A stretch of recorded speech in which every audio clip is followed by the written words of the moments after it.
Commvault, we're going to talk about some new security features in particular in a moment, but before we do, obviously the company, you've established quite a reputation within the, I guess I knew you first in the storage space, but that's become more the data protection space, if you like. But so it'd just be good to have a brief sort of refresher or overview of where you're at as a company.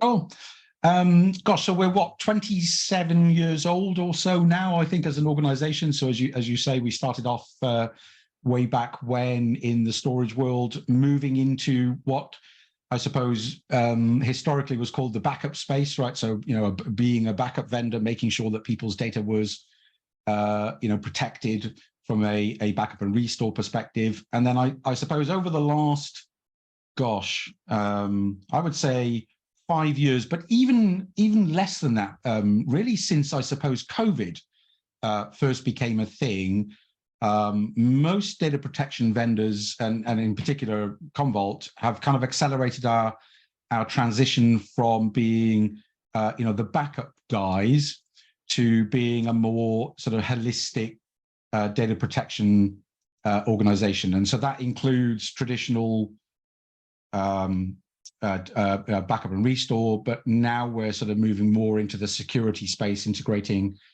front-end security concepts into the overall data protection solution for a customer.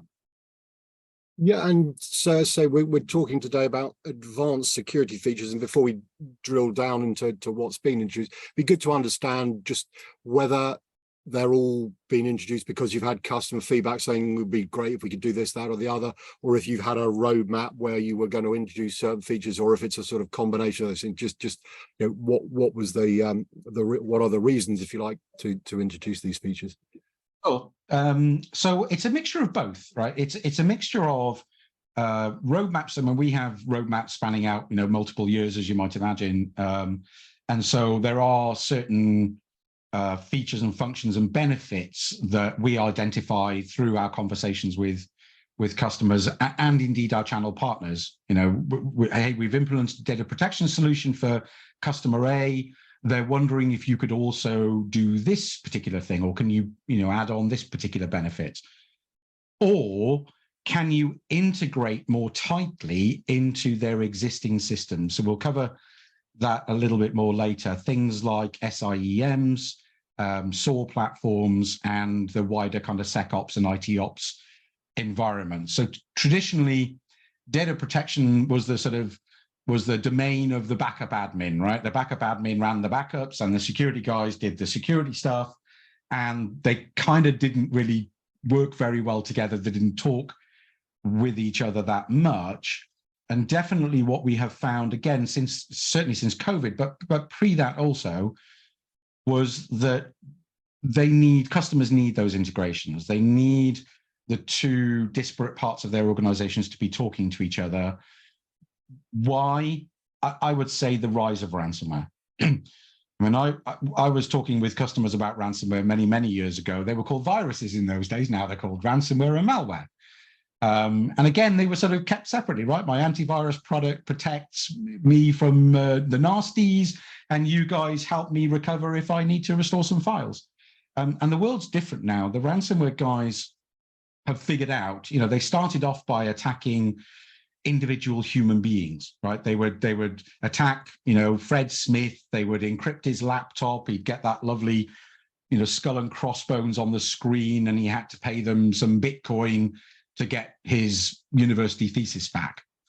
And over the last sort of 3-4 years or so, the ransomware guys have figured out that it's a lot more lucrative for them. And that matters because it is a business to them, right? They earn money from this. It started off as a bit of fun, and now it's a significant money earner. They figured out that by getting hold of corporate data and not just encrypting it, which is what they would traditionally do. It would enter, it would encrypt, they would have to pay some Bitcoin. But actually now they're doing double or triple extortion. So they're encrypting data, and then they are exfiltrating that data. So they are taking a copy of your customer list or your accounts or your roadmap documentation, corporate sensitive information, and threatening to release that out onto the dark web. And so no matter how many backups you've got, you aren't protected from that kind of extortion, where a backup, potentially historically could protect you from encryption, right? You encrypt my files, I restore a clean, known good copy back over it, I'm back up and running. But backups aren't going to protect you if your data is exfiltrated in its raw format and shared with your competitors. So, that scenario there really made us in Commvault think about how do we move beyond just being able to help people with their security threats from a restore perspective, but actually how do we protect them from becoming infected in the first place? Okay, and so having announced a couple of times now that we're going to talk about the advanced security features, we are now, which is good news. So Commvault Cloud Command, I think, is the sort of the first one. So if you can tell us a little bit about what that is and the benefits it brings. Historically, we've had two, if you like, separate approaches to SaaS and cloud and on-prem, right? So if somebody's got on-prem, they've got their own data center, the files are sitting inside of their environment, and then we can deploy our data protection technologies and protect that information. And then about 4 years ago, we launched Metallic. Metallic is our SaaS-only cloud, born in the cloud native solution. And that was really designed to help people protect things where they have either cloud-first strategy or cloud-only strategy, or multi-cloud, which is more prevalent these days. And they cared less about their on-prem, or they had none. And so whilst Commvault Core, our on-prem solution, and Metallic actually are the same code base, so they're the same technologies sharing the same code base, because one sat in the cloud, one was a SaaS solution, and one sat on-prem, you had two separate interfaces to manage those environments. So same code base, but separate management interfaces. Most of the customers, certainly that I speak with these days, they're not one or the other, they are both. They have on-prem, they have cloud, they have Salesforce.com, they have things that are sitting up in AWS or Azure or Google or Tencent, and they have those cloud-based, cloud-native applications, and they need them protected. And so having two separate interfaces, albeit sharing the same code base with broadly the same capabilities, it still meant they had to manage them separately. With the advent of Cloud Command, what we've done is we have amalgamated the two interfaces into a single cloud management interface that gives you visibility across both your on-prem protection solution from Commvault and your cloud or your SaaS protection solution from Commvault Metallic. So they've now got one interface to get visibility across their entire data protection estate. That's a big step forward. I probably don't need to go into why having multiple management interfaces is difficult. No, that's fair enough. Makes complete sense.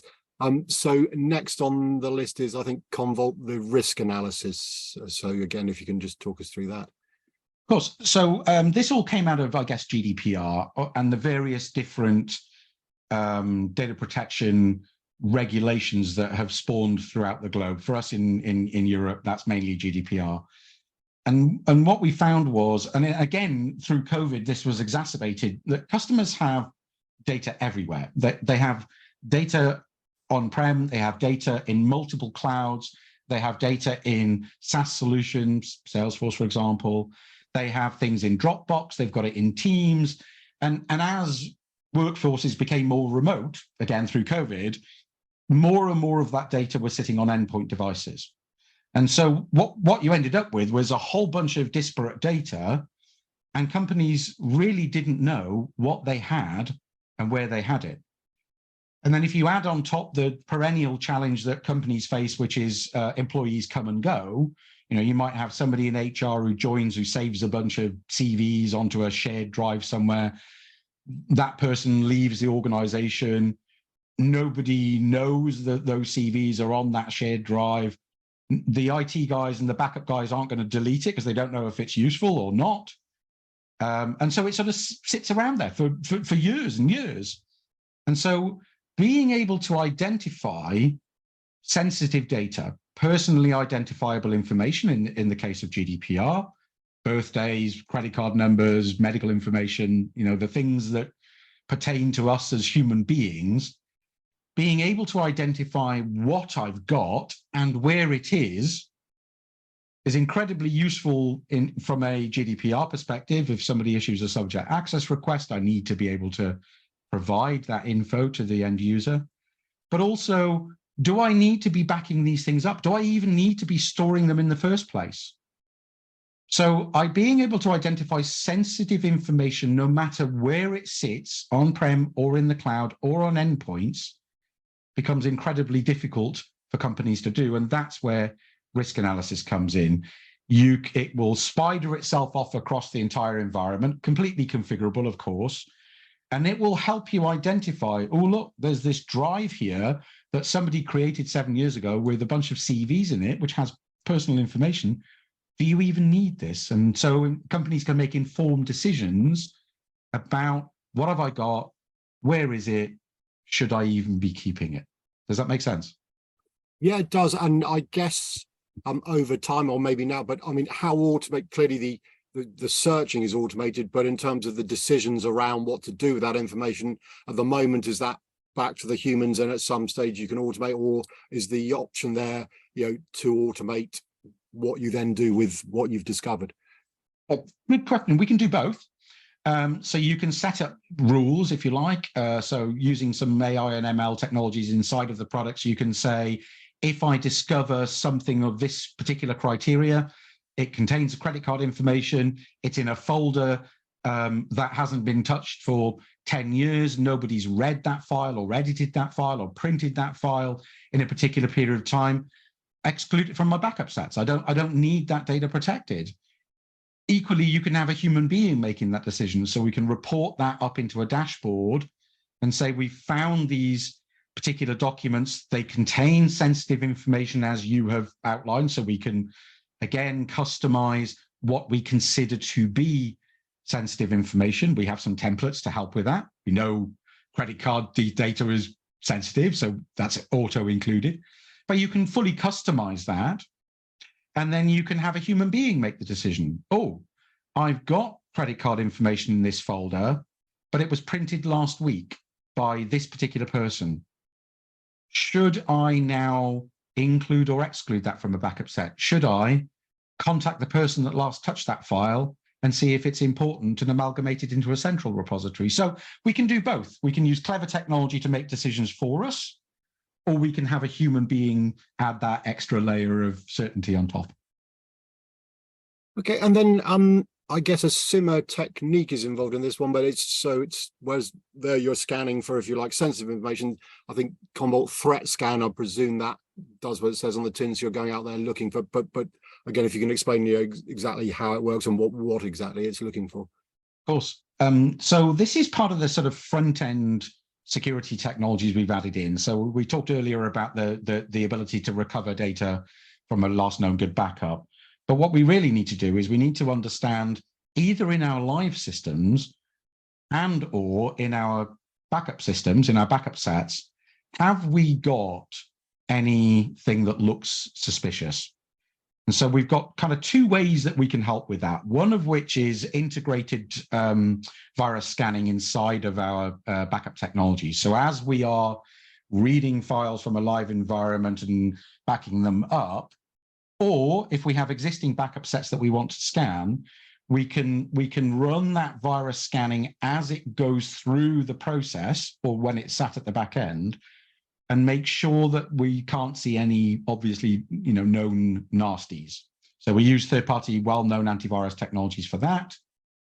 But we can also do some additional clever stuff and look at things like file headers and metadata. So if I backed up json.doc last week into my backup set, and this week I go to back up the same file, but I see the extension has changed, or I see that the contents of the file have been encrypted. So it might still be called json.doc, but last week it was a readable text format. This week it's encrypted.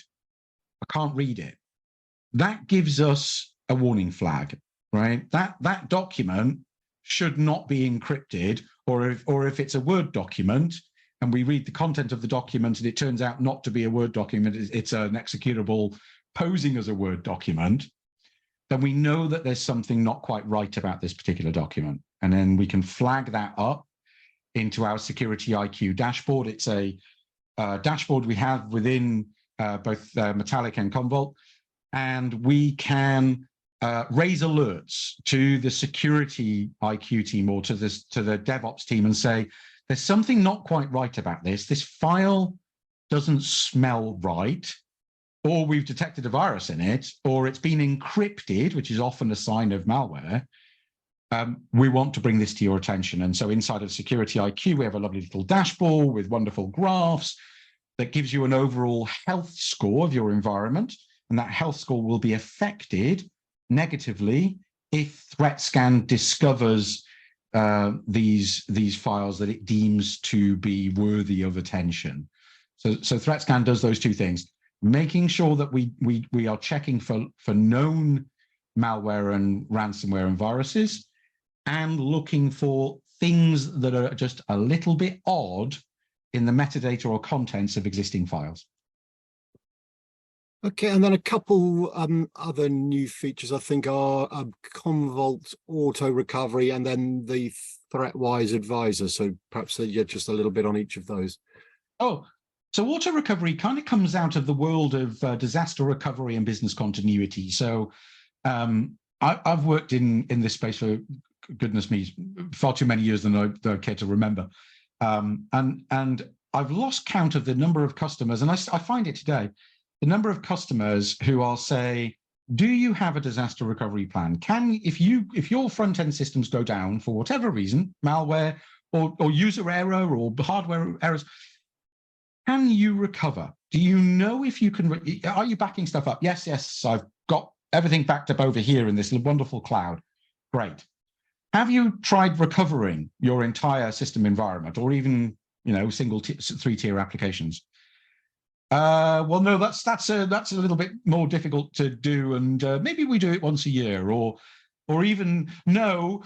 But the good news is we've got our disaster recovery plan written down, right? And if the worst happens, we pull out this disaster recovery plan and we follow it, and the world will be good again. And Phil, I'll give you a wonderful example. I won't say the customer, of course, but I actually had a customer and I said, have you got a disaster recovery plan? And they said, yep, definitely. It's all documented beautifully in this Word document. And I said, right, where's that Word document? Oh, it's on our network. Not a lot of good if ransomware gets in and encrypts your data, because they have their recovery plans encrypted, right? So there's all manner of organizations out there that really haven't tested, right? They think they're good, but they've never tested it. And that's where auto recovery comes in. We have the ability to protect, everything from a single server right the way through to the entire environment, and be able to do fail over and fail back tests on as frequent a basis as the customer might like, to make sure that their disaster recovery solution and plan is not written down in a Word document and encrypted by the malware, but it actually will work. And that is something that you'd think all customers would do, but the harsh reality is that many customers don't know whether their solution works. They think it will, but they don't know. Auto recovery makes that really nice and simple. Single click, restore. And it even takes into account things like three-tier applications. So I've got to restore my database first, then I restore my application tier, then I restore my web front end. If you don't do it in that order, the whole thing will fail, of course. So being able to restore things accurately in the right order and at scale, because it's all very well being able to restore or test your restore, but not if it takes 6 months for it to do it. So again, we use some very intelligent, clever technologies to make sure that they can restore at scale and with speed. Yeah, and then the ThreatWise advisor was the other thing. So what's going on there? Yeah, so we launched ThreatWise oh gosh, I want to say about a year ago. It's relatively new. We bought an Israeli company, a company called TrapX. The Israelis are incredibly good at security technologies, and we've integrated that fully inside of the Commvault platform now. And essentially what it does is, if you think about traditionally the way that malware goes about its business, right? So somebody gets the malware into your environment by dropping a USB stick in the car park, or a phishing link and an email, so forth. And the first thing it does is it burrows, right? It gets in and it hides. So it hides on things. They're quite clever these days. They hide on things like printers, because people assume that printers don't need virus scanning because they're printers, right? But actually, a printer's got a little mini Linux server inside of it and a hard drive. We don't have Windows spool servers anymore. They sit in the printer. So the malware goes off, it finds a little printer, it says, this is a great place to hide, I'll sit here. And then it starts doing discovery, right? So then it starts doing port scans of your network, right? What's around me? What servers are there? What storage arrays are there? What IP cameras are there? What's around me in my environment? How can I spread undetected? And it will do that for a period of time, and then it will start spreading itself. Then it starts elevating its permissions. And then when it's done all of that, it attacks. It then executes its payload and it does whatever it was designed to do. The Security IQ dashboard will take in all of these little data points that we've got across our environment, along with things like, is my Linux server over here, is it hardened? Have I applied the appropriate hardening techniques? Have I changed the admin password or the root password from password to something a little more difficult? Have I applied the right security patches, the Windows updates, all of these little things that traditionally IT admins have to do and security admins have to do and manage disparately and track all of these things. Security IQ will run around your environment and it will check for all of these things that it knows should have been done to give you the hardest environment available. You can customize it, so you can add your own particular security checks that you wish to employ. For example, if your password policy is 15 characters, but Windows standard one is 8, you can say, I don't want 8, I want 15. So you can customize it, and it will run around continuously and forever and scan all of these areas and load the whole thing into a single dashboard with nice little graphs. And it'll give you a security posture score out of 100. So it'll say you're 76 out of 100. Oh, that tells me that there's 24 more things I could be doing, or 24% I could be doing. What are those things? What are the things that I've not done? And it will give you a list of those things that you could be doing. It says, what is the current state? What's the recommended state? And what is the action you need to take to improve your security posture from that particular things? And it'll do that across your entire environment. So it's a really, really simple way to get a simple dashboard outlining all of your security posture and remedial actions you could take. Does that make sense? Yeah, no, that's great, thanks. And I think the sort of final announcement was around some new product integrations. I think was it Microsoft and CyberArk. So yeah, if you can just cover those, that'd be good. Cool. So the integration with Microsoft, I mean, as you might imagine, we've got a very deep relationship with Microsoft. We run our Metallic SaaS platform on Azure. Microsoft use us to back up the Xbox platform, which is fantastic, because I love a bit of Xbox. Who doesn't? But the new announcement is around Azure Sentinel, so Microsoft Siemens SOAR platform. And again, this brings me back to the conversation we had at the start, which is, how do we make sure that customers are protected at the front end so that they don't get infected, or if they do, they're aware of it very quickly and they can take actions? And that piece I mentioned around the backup guy not talking to the security guy. So if the backup guy sees something a bit suspicious, why doesn't the security guy know about it? That's what Siemens SOAR platforms do. They are there to take in informational feeds, and then so the SIEM platform will take in those informational feeds and feed it through to the SOAR platform that can take remedial actions based on a set of rules. Azure Sentinel does that for Microsoft in the cloud. We have integrated our ThreatWise capabilities and our alerting capabilities directly into Microsoft Sentinel, Azure Sentinel.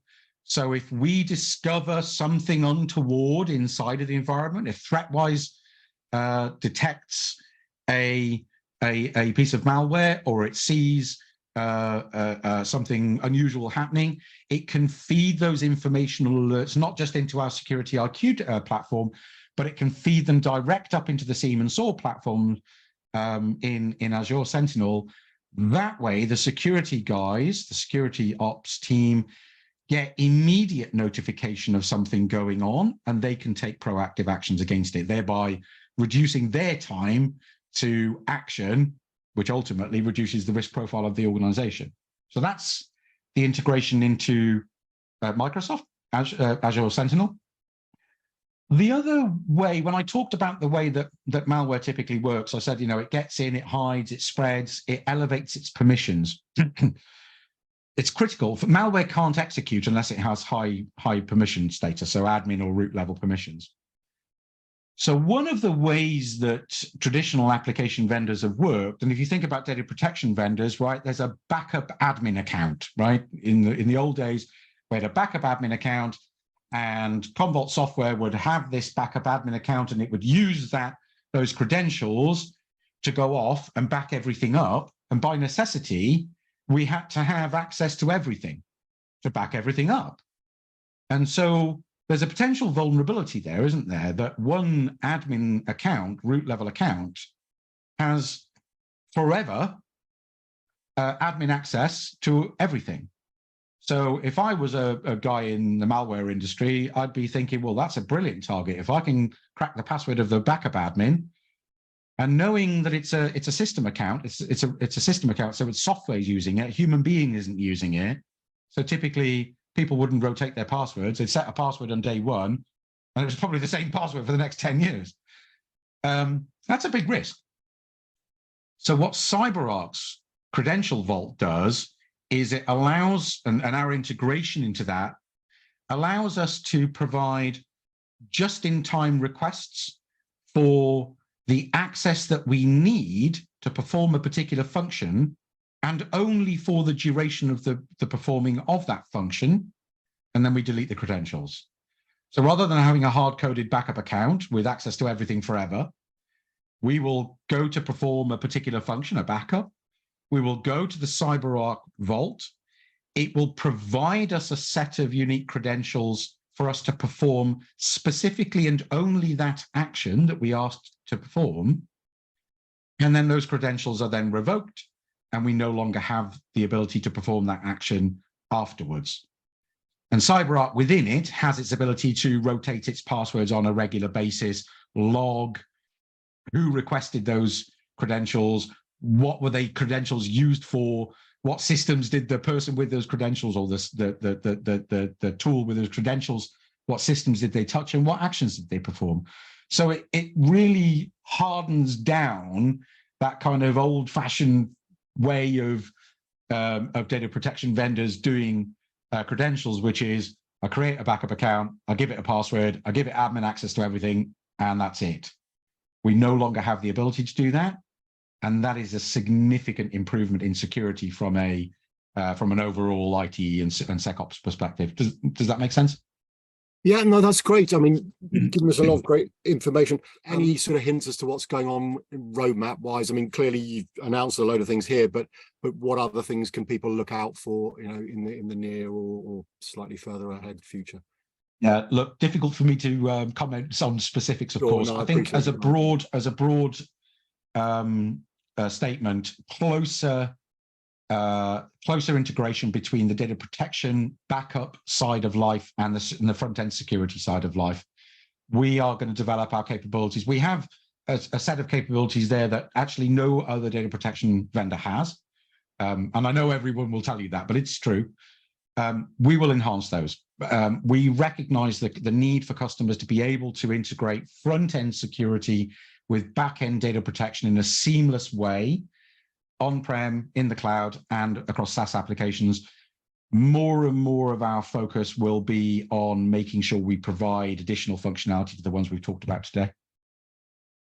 Okay, well, it's been fantastic to chat, and thanks for sharing the updates. For now, at least, thanks very much for your time, Jason. Thank you. Thank you, Phil.